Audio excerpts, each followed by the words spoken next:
దేవుని పరిశుద్ధ నామమునకు మహిమ కలుగునుగాక. ప్రియులారా, ప్రభునామను మీ అందరికీ వందనములు. దేవుని వాక్యము ధ్యానందాము. ఫిలిప్పీలకు రాసిన పత్రిక 2వ అధ్యాయము 27వ వచనం. నిజముగా అతడు రోగి అయి చావునకు సిద్ధమయుండెను గాని దేవుడు అతనిని కనికరించెను. అతని మాత్రమే గాక నాకు దుఃఖము మీద దుఃఖము కలుగుకుండుటకై నన్నును కనికరించెను. కాబట్టి మీరు అతన్ని చూసి మరలా సంతోషించి నిమిత్తమును నాకున్న దుఃఖము తగ్గు నిమిత్తమును అతనిని మరి శీఘ్రముగా పంపితిని. ప్రియమైన దేవుని బిడ్డలారా, పరిశుద్ధాత్మ దేవుడి ఉదయకాల సమయంలో మనందరితో మాట్లాడుచున్నారు. అపోస్తుడైన పౌలు ఫిలిప్పీ సంఘానికి ఈ ఉత్తరాన్ని వ్రాస్తూ ఉన్నాడు. ఈ ఉత్తరము వ్రాస్తూ ఉన్నప్పుడు ఆయన బంధకాల మధ్య స్వార్థ నిమిత్తం పట్టబడి ఎంతో బాధను అనుభవిస్తూ ఉన్నాడు. ఆ సమయాలలో ఆ సంఘానికి ఉత్తరాన్ని వ్రాస్తూ ఉన్నాడు. ఎపఫ్రాదీతును మీ యొద్దకు నేను పంపుతున్నాను. అతడు చాలా రోగముతో బాధపడుతూ ఉన్నాడు. చావునకు సిద్ధమయ్యాడు. అటువంటి సమయాలలో దేవుడు అతన్ని కనికరించి ముట్టి స్వస్థపరిచి మరలా పరిచర్యలో పాల్గొనుటకు దేవుడు సహాయము చేశారు. అతన్ని దేవుడు కనికరించారు. అతనితో పాటు బంధకాలలోనూ శ్రమలోనూ ఇబ్బందుల్లో ఉన్న నన్ను కూడా దేవుడు కనికరించాడు అని వ్రాస్తూ ఉన్నాడు. ఎందుకు ఆయనకంత దుఃఖం వచ్చింది? ఎందుకని శ్రమల గుండా ఆయన ప్రయాణము చేయవలసి వస్తుంది? ప్రియులారా, ఆలోచన చేయాలి. దేవుని కోసము తన ప్రాణమును కూడా లెక్క చేయకుండా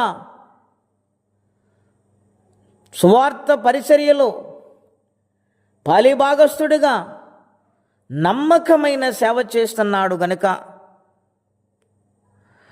ఆయన చేసిన పరిచర్యలు అనేక మంది దేవుని వైపు పరిశుద్ధాత్మని ద్వారా త్రిప్పుతున్నాడు గనుక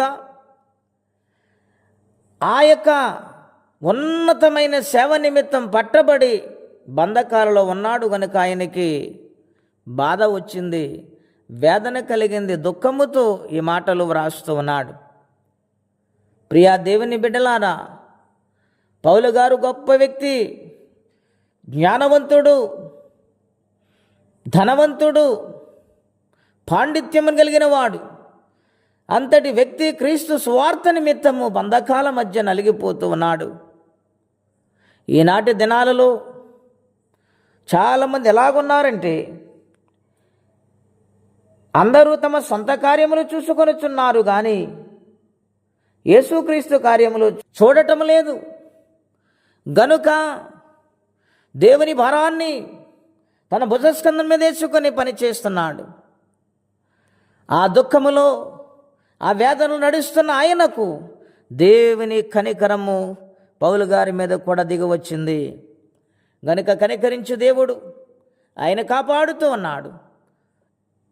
ఈ ఉదయకాల సమయంలో దేవుని కొరకు నీవే పని చేసినా, సువార్త చేసినా, పరిచర్య చేసినా నీ కుటుంబములో దేవుడు ఆశ్చర్యకార్యములు జరిగిస్తాడు.